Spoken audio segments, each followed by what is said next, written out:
Olá pessoal, muito boa noite. Nós estamos aqui mais uma vez pela TV Tati, canal 22 e canal 522 da NET, né? Mais um encontro nosso aí de toda semana, aqui no nosso programa Conexões Ribeirão, sempre com uma entrevista pra lá de legal, né? E desta vez, recebendo aqui com todo o prazer, com toda a satisfação, o nosso grande amigo Carlos Alberto Cordeiro de Sá. Filho. Nome comprido para danar. Mas muito mais conhecido aí, né, na intimidade, né, entre os amigos, como Cordeiro de Sá e às vezes só conhecido por Sá, né? Sá, muito boa noite, meu querido. Boa noite, Lages. Boa noite, pessoal. É um prazer enorme tê-lo aqui hoje, né, para a gente conversar aí, para a gente bater um papo no nosso programa aqui, Conexões Ribeirão. Ô Sá, mas eu começaria a nossa entrevista com a seguinte pergunta. Afinal de contas, quem é Cordeiro de Sá? Cordeiro de Sá é um personagem que eu inventei, assim. Eu, logo que me formei, o pessoal me chamava de Carlinhos, né? Carlinhos, né? Eu era magrelo, eu parecia um cabide, assim. Minha roupa ficava pendurada, assim, era magrinho. Eu fiquei pensando, quem vai confiar num arquiteto que chama Carlinhos, magrelo que eu sou, cara de moleque? Falei, não vai dar, né? Aí fiquei pensando, falei, mas eu tenho o nome de comendador, né? Cordeiro de Sá, o nome imponente. Imponente, né? Opa. E eu queria trabalhar dando aula, queria trabalhar com artes e tal. Eu falei, não, Carlinhos não vai virar. Então eu resolvi adotar o Cordeiro de Sá. Na verdade, antes só o Sá, que era curtinho, era fácil de assinar nos desenhos. Mas a minha avó chegou e falou assim, como que tu tira o Cordeiro do nome de vó? Eu falei, não, vó, eu vou colocar de vó. Aí você colocou de novo o Cordeiro. Cordeiro de Sá, e virou comendador. E as pessoas me achavam mais velho, tá? Então valeu, assim, e acabou ficando, né? Era quase uma brincadeira, assim, uma estratégia de sobrevivência ali para entrada no mercado e acabou ficando. Muito bom. É um ícone, Cordeiro de Sá, hein? É um ícone. Ô Sá, mas assim, você nasceu aonde, passou por onde, né? Fez o ensino fundamental, o ensino médio, como é que foi essa trajetória antes de se formar como arquiteto? Olha, Lages, eu me considero valinhense. Valinhos é uma cidade na região de Campinas. Eu fui nascer em Campinas e voltei, né? Porque foi assim, rapidinho. Então eu me considero valinhense. Cresci lá, me mudei para Cajuru, aqui na região. Cajuru. Em 89, foi um ano maravilhoso, assim. Eu achava que eu estava mudando para Saramandaia, sabe, assim, uma cidade muito diferente de tudo, assim, muita gente interessante, assim, tenho amigos em Cajuru até hoje, né? E daí para estudar eu vim para Ribeirão, em 90, foi quando eu te conheci, que você foi meu professor, né? Olha só, você foi meu aluno lá em 90, né? E aí em 91 eu fiquei aqui em Ribeirão e fiz faculdade, fiz Lacerda e me formei em arquitetura e urbanismo. Depois eu fiz o mestrado na USP São Carlos. Tenho uma história com Franca também bem bacana, porque comecei a dar aula lá na Universidade de Franca. Passei por várias universidades assim, aqui da região, né? Trabalhei em Bebedouro, trabalhei aqui em Ribeirão em 3 ou 4 lugares. Mas tem essa história. E minha mulher é de Franca, né? Eu conheci a Ana lá. Então, assim, tem uma... Mas foi sua aluna, a Ana ou não? Ana foi. Foi sua aluna? Minhas duas pessoas com quem eu me casei foram minhas alunas. Olha só. E é engraçado que elas se conheceram ao mesmo... Elas se conheciam, né? Eu me casei com a Lise, ela era amiga da Ana. Não tinha nada com a Ana, ela só tinha sido minha aluna, né? E aí, depois que a gente se separou, a Lise chegou para mim e falou assim, você devia namorar essa menina. Eu falei, imagina, cuida da sua vida. Ela indicou então. Devia ter sido minha madrinha, né? E aí, acabei namorando e casando com a Ana, assim, muito tempo depois, né? 15 anos depois dela ter sido minha aluna. Tal. Mas foi divertido. Ô Sá, mas na arquitetura, né, que foi a sua formação aí na graduação, né? Qual campo da arquitetura você mais se identificou? Afinal de contas, né, a arquitetura para você te levou para que lado, afinal? Lages, a arquitetura é uma formação muito complexa.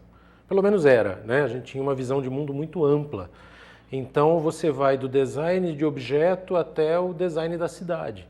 E aí passa por toda a questão sociológica, né?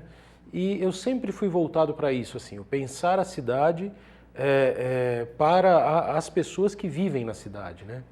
Então, A arquitetura fortaleceu muito o meu lado das artes visuais, me deu uma noção organizacional bem bacana e acabou me abrindo portas, inclusive, para os quadrinhos, né?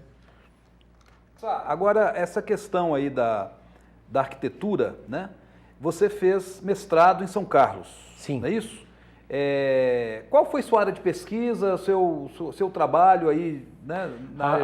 Lá em São Carlos eu estudei o que a gente chama de urbanismo digital, que é entender como a internet interfere nas relações humanas na cidade, né? É bem doido, né? Bem doido, bem assim. doido e bem atual, sô. De uma Foi, atualidade. Isso foi em que ano que você Foi em fez? 2006, mas é engraçado, porque eu Olha. olho o meu trabalho já datado. Assim, de 2006 a 2017, eu lembro que no meu mestrado eu escrevo o seguinte, olha, eu vou estudar a inclusão digital pensando nos computadores.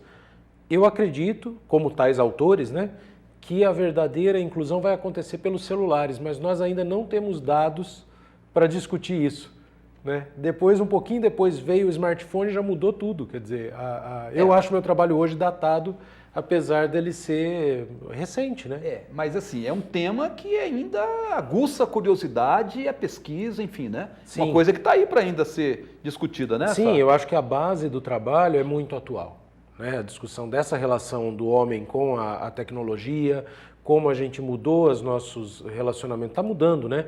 O nosso relacionamento, a nossa visão de comunidade, de sociedade, por conta dos aparatos tecnológicos, né? Eu tive uma situação engraçada. Esses dias descobri que uma amiga mudou-se para Ribeirão há 4 anos. Eu falei, poxa vida, você se mudou para cá e você nem avisou a gente, tá? Eu notei agora pelo Facebook, né, que mudou ali, que a pessoa estava em Ribeirão. Ela falou, mas eu acompanho vocês, eu sempre estou curtindo o seu Facebook, eu sei da sua vida. Começou a contar a minha história. E era engraçado que parecia que era uma pessoa assim, que estava dentro da minha casa, né? E realmente acreditando que só curtindo ali no Facebook estava participando. Eu falei, não, isso aí para mim não é participação não, vamos tomar um café junto. Tal, né? O presencial ali é mais legal, né? Eu tenho essa necessidade ainda, mas essas coisas estão mudando, né? Estão mudando bastante. Ô Sá, mas a gente sabe também que você se enveredou aí por outros caminhos, assim, né? Não tão diretamente ligados à arquitetura, né? Mas ligados talvez mais a questões assim de educação popular, enfim, o social acabou fazendo parte de sua vida também, né? Eu estou me referindo aqui quando você foi o responsável praticamente pela implantação, né? E ficou à frente de um trabalho maravilhoso que se faz aqui em Ribeirão até hoje, que é o Cesomar, o antigo Cesomar, Centro Social Marista, Sim. Lá no Parque Ribeirão Preto, né? Afinal de contas, essa passagem sua pelo Cesomar, né? Fala um pouquinho sobre isso pra gente. Olha, a responsabilidade não é minha, tá? Isso é um trabalho muito bacana que os maristas fazem no Brasil inteiro, tá? Então, o trabalho já estava encaminhado, os prédios já estavam praticamente construídos quando eu fui contratado. Então, só estou te corrigindo para não ser injusto. Você foi o primeiro coordenador. Sim, né? fui o primeiro coordenador por isso que eu falei geral. implantação, quer dizer, quem deu start ali, me parece que foi muito você, né? Eu também não posso dizer que não, mas era uma equipe muito grande, né? Uma equipe muito bacana. Assim, a gente tinha um respaldo da instituição e uns colegas que eram maravilhosos.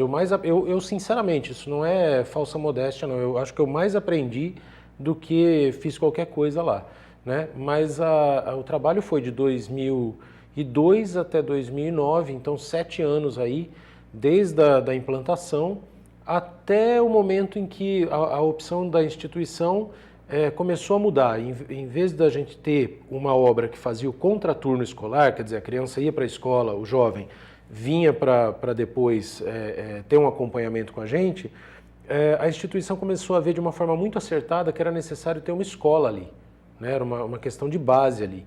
E hoje o Cesomar é um centro educacional, virou uma escola e é muito bacana, bem bacana. Interessante. Ô Sá, mas além da arquitetura, além da sua formação, né, inicial aí na graduação, pós-graduação, sua experiência no Cesomar, você também se enveredou, de certa forma, pela política, né? Você assessorou o vereador Marcos Papa na Câmara durante um bom período do mandato dele e até mais do que isso, você trouxe para cá, junto com o Marcos Papa, né, e junto com outros companheiros de vocês aí, a Rede Sustentabilidade, né? Isso mais recente, né? Alguma coisa que eu acredito que você está acompanhando aí o passo a passo atualmente, né? Afinal, isso aí, de certa forma, uma coisa te levou a outra? Como é que foi isso? Alguma coisa tem a ver uma com a outra? Ou foram coisas independentes? Foram opções independentes que você fez aí? Eu acho que tudo na minha vida está ligado, sabe, Lages? Não tem esse momento de ruptura, assim, a ponto de pensar numa coisa ser independente da outra. Tanto que lá no Sesomar, você lembra que a gente tentava articular a rede solidária local. Aquelas nossas reuniões daquela época. Que a ideia era juntar as ONGs, as escolas, você era diretor da GLET nessa época, né? As escolas, as UBDS, enfim, para discutir o bairro e tentar ter força nos conselhos e tal. Mas não foi o Sesomar que me levou para a política. O que me fez apoiar o Marcos Papa e depois segurar aí com unhas e dentes essa possibilidade de ajudar a fundar a rede foi acreditar que realmente essa visão de rede é importante para a sociedade, né? E aí que caminhou, enfim, eu fiquei com o Papa até o momento que eu achei que o trabalho estava bacana, que estava funcionando, depois também fui para outra seara, né? Quer dizer, mas tudo é interligado, assim, e eu ainda acho que tudo isso tem a ver com a arquitetura. Assim, a formação foi fundamental para eu entender o mundo da forma como isso eu que é entendo. Interessante, a sua formação inicial, ela permanece, né, no seu caráter, na sua formação, nos seus valores, nas suas escolhas, né? Isso é muito interessante, né? Eu acredito que sim, enfim, eu tive professores na faculdade que são memoráveis, né, assim, que me ajudaram a enxergar como você pensar a cidade é importante nesses mínimos detalhes, né? Não adianta eu planejar uma avenida nova se eu não pensar que lá na periferia tem alguém que não está conseguindo chegar em casa porque a rua é de terra. Entende? É tudo interligado. E aí acho que foi o caminho que eu fui seguindo para tentar melhorar o mundo, né? A gente quer melhorar o mundo, vai fazer o quê, né? Isso é importante, necessário, faz bem para nós e para os outros, né? Vamos dar um intervalinho, só? Daqui a pouco a gente volta aqui para continuar essa conversa.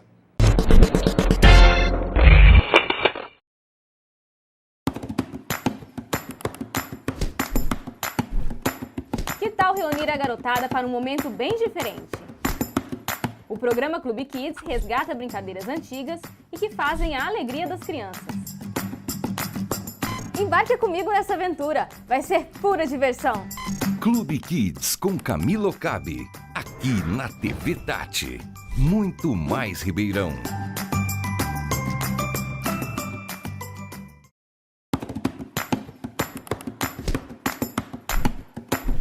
Canções e intérpretes que simbolizam a nossa história musical são relembrados no programa Vinil na Tela.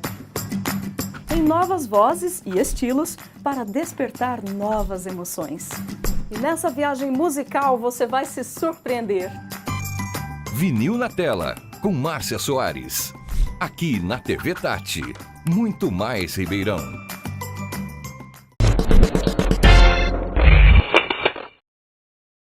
Retornando aqui com o nosso Conexões dessa terça-feira, entrevistando o Carlos Alberto Cordeiro de Sá. Filho. 5 nomes o cara tem aqui, né? Para os íntimos, Cordeiro de Sá, e para os mais íntimos, Sá, né? De qualquer forma. Ô Sá, vamos mudar um pouco agora a nossa conversa, né? De arquiteto, você acabou virando um artista. E eu acho que a arquitetura vai ter muito a ver com, né, essa arte que você cultiva, que você se tornou até um profissional, que você espalha, que você dissemina aqui em Ribeirão Preto, né? E que as pessoas gostam tanto e vivenciam tanto, né? E você já é uma referência na história em quadrinhos, né? Eu tenho aqui, inclusive, né, trouxe comigo aqui alguns exemplares, né, do RP HQ, né, do Ribeirão Preto em quadrinhos, né? Tem aqui a Malu, né, que fez muito sucesso, né? Eu tive no lançamento da Malu, foi interessante, né, a beça. E a sua última obra, né, que foi o Cospe Fogo, uma coautoria com o nosso amigo Arnaldinho. Né? Arnaldo Júnior. Arnaldo Júnior, né? Capa do Camilo. Capa do Camilo, né? Enfim, e aqui a gente sabe da sua produção, do seu envolvimento aqui com esse verdadeiro movimento artístico, né? Já reconhecido, né? Inclusive aqui em Ribeirão Preto, né?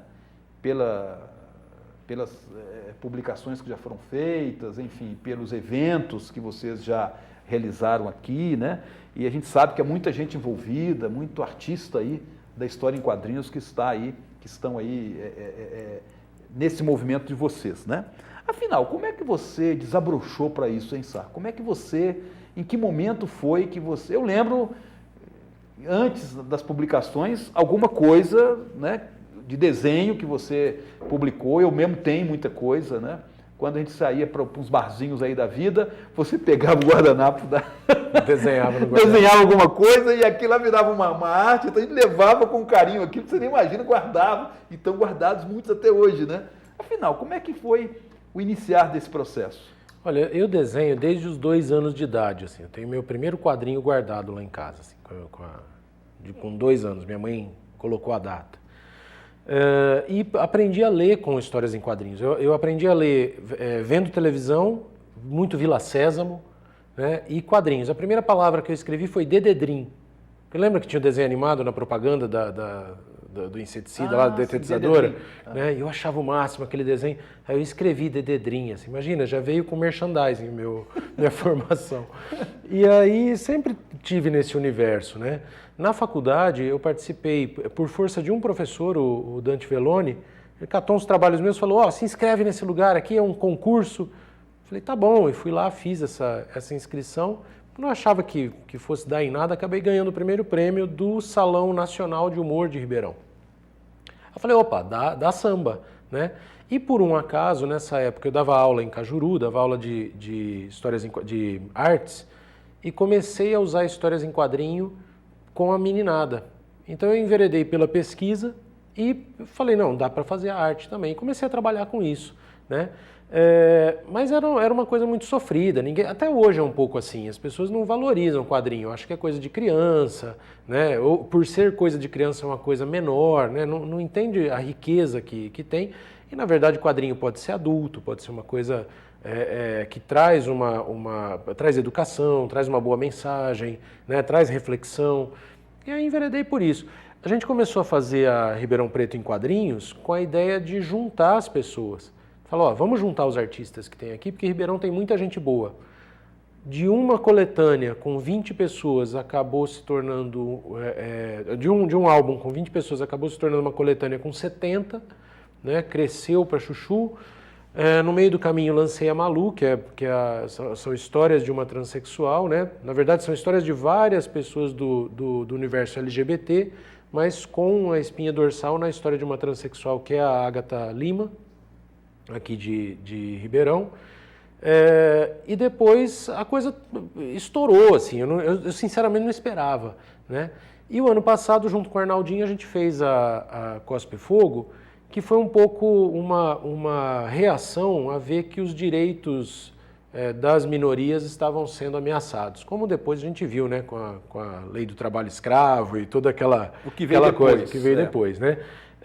E aí a ideia foi transformar cordel, né, cultura nordestina, de matriz africana, indígena, transformar cordel em quadrinhos e fazer uma geleia geral aí. Foi o que aconteceu, a gente lançou a Cospe Fogo. Interessante. Sá, mas essa questão do quadrinho é assim, vocês aproveitaram leis de incentivo, como é que foi essa produção, as dificuldades, né, para poder editar esses trabalhos, enfim, né?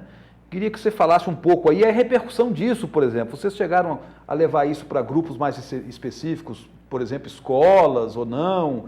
Enfim, ficou só no lançamento, as pessoas procuram para adquirir. Como é que é essa performance aí da... Como é que funcionou? Os 3 números da coletânea RPHQ, elas tiveram patrocínio do Senac e 2 números tiveram apoio do antigo PIC, Programa de Incentivo Cultural, que era um concurso que tinha aqui na prefeitura, né? Você inscrevia o seu projeto artístico de todas as áreas, né? Na época da Adriana Silva, isso, lá secretária da Cultura. Que infelizmente acabou esse projeto, enfim. Mas você inscrevia o seu projeto e poderia ganhar ou não o concurso e tinha uma verba para realizar, tinha que prestar conta, enfim. A Malu também foi feita desse jeito. A Cospe Fogo já entrou numa coisa que eu estou me dedicando muito assim, a estudar e a a entender, que é o financiamento coletivo, que é uma modalidade que ainda está pouco conhecida das pessoas, mas são vários sites na internet que você entra no site, coloca lá, olha, eu tenho esse projeto para falar dele, né? E você quer me ajudar? E as pessoas fazem uma espécie de uma vaquinha virtual e em troca de receber os projetos, aqui, né? Em troca de receber os livros em casa e alguma outra recompensa, por exemplo, um boneco, um desenho autografado, alguma coisa assim, você acaba juntando dinheiro para fazer o seu trabalho. Foi assim com a Cospe Fogo, foi assim com um livro que eu escrevi para crianças e adultos que chama A Ema e o Sonho, né? Tudo nessa vaquinha virtual que chama crowdfunding ou financiamento coletivo. Interessante. Sá, e tem também, assim, eu sei que o Arnaldo Júnior, ele já vem com uma produção anterior, né? E agora parece que você estabeleceu uma parceria com ele aqui no Cospe Fogo. Essa parceria continua? Vocês têm alguma coisa que estão cogitando aí de lançar os dois juntos e tal? Porque o Arnaldo é outra figura também que a gente, né, preza muito, né? E admira muito o trabalho dele, né? Olha, tem algumas pessoas, eu vou citar 3, mas eu vou acabar deixando alguém de fora, mas o Arnaldo Júnior, o Ângelo D'Avanço e o GTO são 3 pessoas que nos anos 80 fizeram a cena dos quadrinhos em Ribeirão por meio de fanzines, né? Então, trabalhar junto com o Arnaldinho numa obra impressa, para mim é muito legal. Eu sou fã do Arnaldo, né? Agora a gente não tem nada planejado, mas nós estamos pensando, a RPHQ, a gente tem um projeto agora que é o seguinte, é pegar roteiros do Gerson Teixeira, que é um roteirista que muita gente já leu o material dele, mas não sabe quem é, né? Roteirista geralmente é um cara desconhecido, né? Fica nos bastidores, né? Ele fez muita coisa da Turma da Mônica, muita coisa da Disney, dos Trapalhões em quadrinhos, né? E o que a gente vai fazer? A gente pegou roteiros do Gerson e vai trazer artistas diferentes para desenhar essas histórias. E aí a gente vai colocar tudo no financiamento coletivo e, se der certo, a gente vai lançar mais um álbum da RPHQ com essa ideia da coletânea, retomando a ideia da coletânea, mas com roteiros do Gerson Teixeira. Sá, e veja só, outra coisa que me chama a atenção, né, no seu trabalho, é esse aspecto coletivo que vocês gostam de organizar, né? Quer dizer, não é simplesmente o trabalho de um de outro, né? Parece que recentemente, depois do Cospe Fogo, vocês fizeram algum movimento mais amplo, né? Inclusive trazendo renomes aí de fora, né, da cidade. É isso? E o evento se chama Junta Geek, né? Era uma Comic Con, uma convenção de quadrinhos mesmo, a gente trouxe para Ribeirão em setembro do ano passado. Eu posso dizer que foi a nata do quadrinho alternativo brasileiro, assim.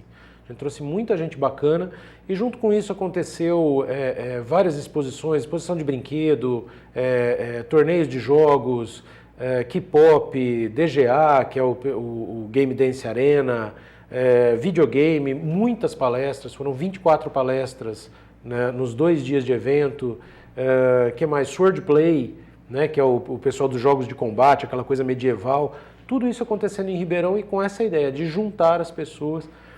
Porque eu acho, Lages, eu acredito que não tem como a gente fazer cultura se não for coletivo, sabe? Não dá para dizer, eu sou um artista, eu sou a referência, isso não existe. A gente só se faz junto com os outros, né? A RPHQ não ia ter acontecido se fosse eu sozinho, né? Nenhum dos trabalhos que eu fiz até hoje eu teria condições de ter feito sozinho.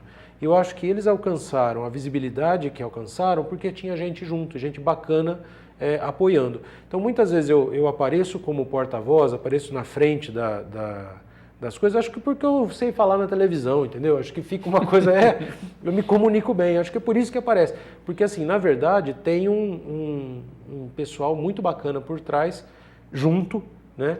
Que é quem faz as coisas acontecerem comigo. Sá, já está no finalzinho do programa, mas eu queria ainda voltar rapidamente, bem rapidamente, a uma questão conceitual, né? Para encerrar essa nossa conversa tão legal aí sobre Ribeirão Preto em quadrinhos. Afinal de contas, o quadrinhos é literatura ou é arte? Ou é as duas coisas? Eu considero o quadrinho como uma outra arte.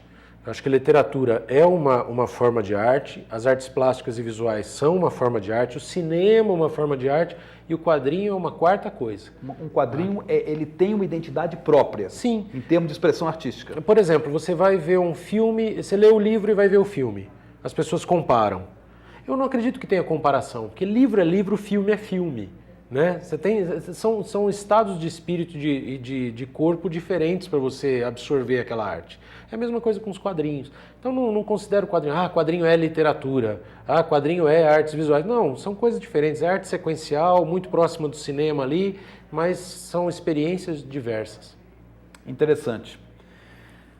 Sá, foi muito boa a nossa conversa, né? Eu acho que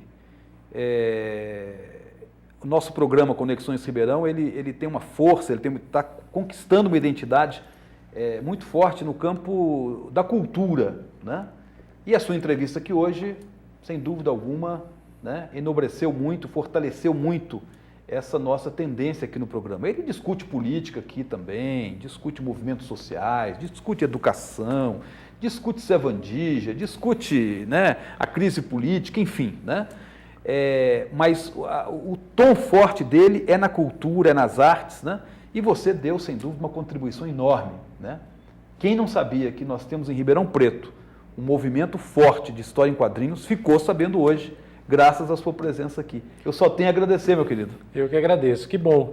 Tomara que funcione assim. Isso. E, né, contando com você aí de outras vezes, né, para a gente, quando tiver um próximo lançamento, um próximo evento aí nesse segmento seu, que você venha aqui para a gente conversar um pouco mais. Estaremos juntos. Ficamos por aqui hoje, né, encerrando aqui o Conexões dessa terça-feira e chamando vocês para nos acompanhar aí na próxima semana, na terça de novo, horário das 9h30 da noite, com mais um Conexões Ribeirão Preto. Até lá!